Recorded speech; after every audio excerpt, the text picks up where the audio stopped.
Hello guys, welcome to Global Happenings. Today we have a trending news here for you, and the headline of the news reads: Senator Abaribe allegedly accused of sponsoring Igbo secession group. Igbo leaders react. Alright, but before we go on with details of the news and further analysis, we'd like to please encourage you to subscribe to our channel by clicking on the red subscribe button and also the bell icon so that you can get notification anytime we publish videos on YouTube. Alright, let's look at the news in detail. The leader of the indigenous people of Biafra, IPOB, Nnamdi Kanu, had denied claims in some quarters that Senator Abaribe is sponsoring his group.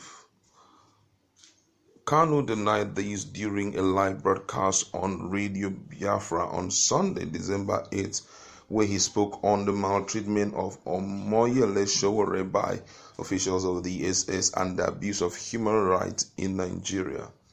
Kanu, who lamented during the broadcast that the IPOB is not getting support from Southeast leaders, maintained that Senator Abaribe has not given his group a dime, but that he, Kanu, loves Abaribe because the lawmaker speaks the truth always. It can also be recalled that Senator Abaribe and two others stood as sureties for Kanu before he was granted bail on health grounds by the Federal High Court in Abuja on April 25, 2017.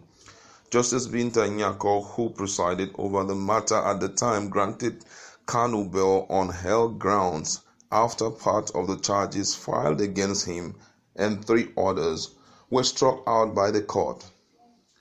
Ruling on the bail application, Justice Nyako barred Kanu from granting press interview and also getting involved in any form of rally or joining any group of persons of more than 10 persons during the course of his bail. Earlier this year, MNK said that he would remain grateful to all his sureties for standing by him all through his trials and tribulations.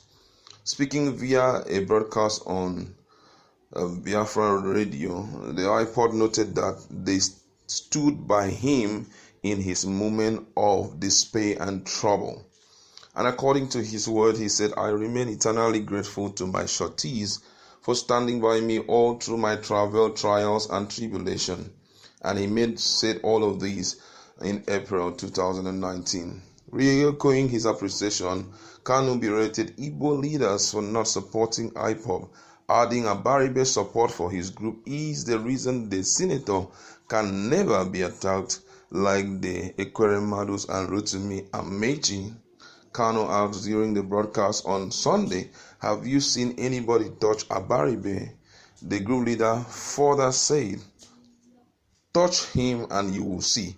Abaribe has not given IPOB one dime, but the man speaks the truth. That is why I love Abaribe." Those were the words of Mazi Nnamdi Kanu, who is the leader of IPOB.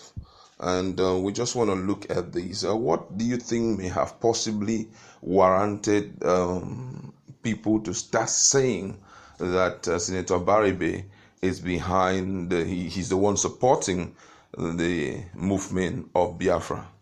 I guess, don't forget that he's a surety. He suretyed MNK during his time, his travel, and all that. Don't forget that he has never for once spoken ill of the Biafran group, even though they do what they do.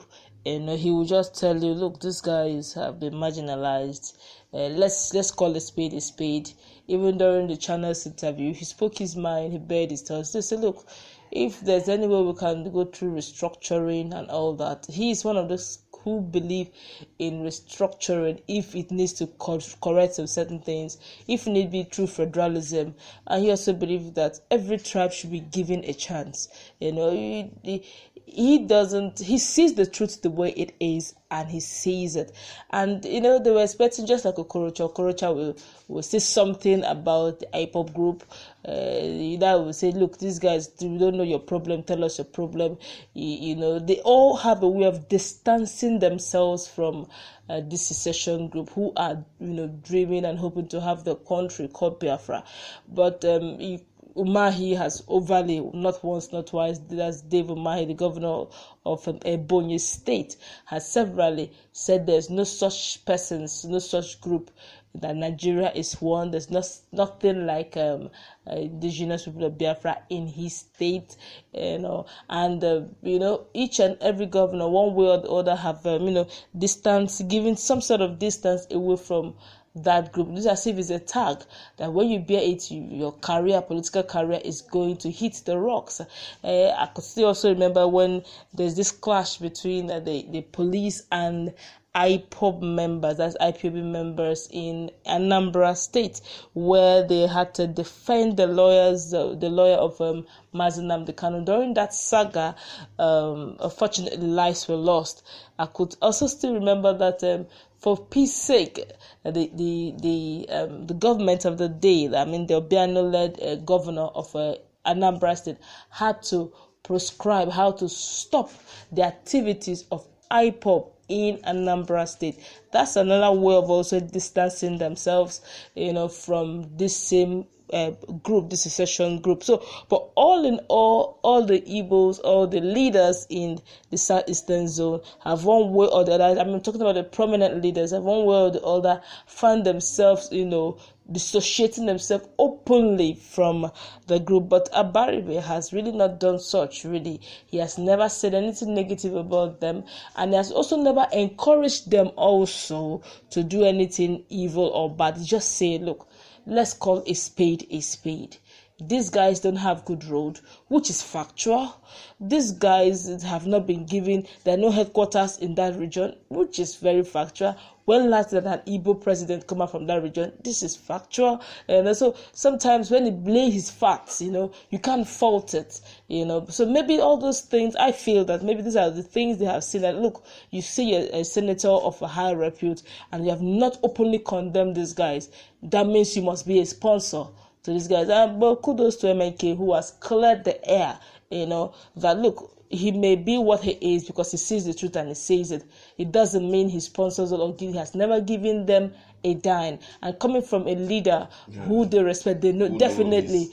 Yes, very outspoken. Doesn't tell a lie. He will tell it the way it is. No matter who's else being God. He has said, look, this guy hasn't given us a dime, but we respect him for who he is. He sees the truth. He doesn't care if his political career is online, if it's at stake. He sees it the way it is, and the facts are there to prove it. So maybe these are the things they must have seen and say, look, maybe you are behind. You're actually giving them all the financial support they need, because you can't be giving them financial support and you condemn them. Yes, but he's not saying, look, he's just saying the truth the way it is. Quite a lot of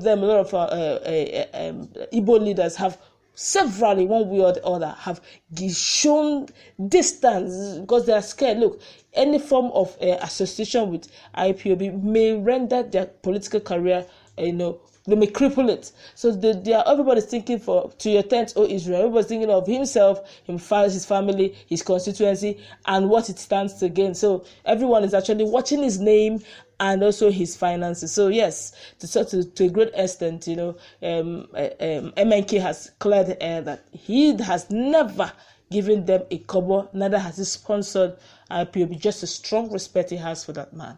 All right, thank you very much. One of the things that is highly respected in the life of anybody, irrespective of who the person is integrity, standing your ground in respect to anything. I could still remember when they brought up the issue of, hate speech. Yes. He was one of those that stood out immediately and objected to it, that this cannot work in Nigeria because even when also 2020 budget also, when they came up with it was too bogus.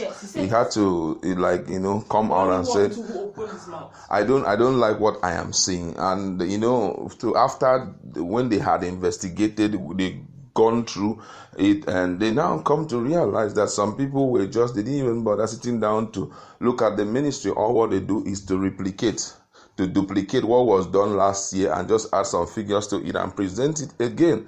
And such a person, no matter what you do, people will still respect him. And when it was time to talk about his people, that's these guys, irrespective of the fact that I am part of Nigeria, but these guys, even when they have been a terrorist group, they've never been harmful. They have never done anything funny. Only the thing they're complaining is marginalization, that you have put them down for too long and they want an out in this game. They don't want it again, and that's just it. So people respect people who have integrity.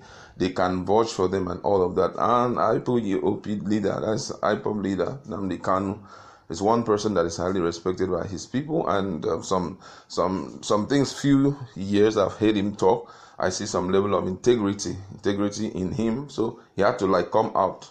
Don't bring down this man because of us, because he has not given us a dime. And I know that he's saying the truth. So all the same, let's just see now that the IPOB leader has spoken, what will happen. IPOB leader has spoken. What will actually happen now if there was any plan of extraditing him, or bringing him down? What will they do now? Let's see what will happen.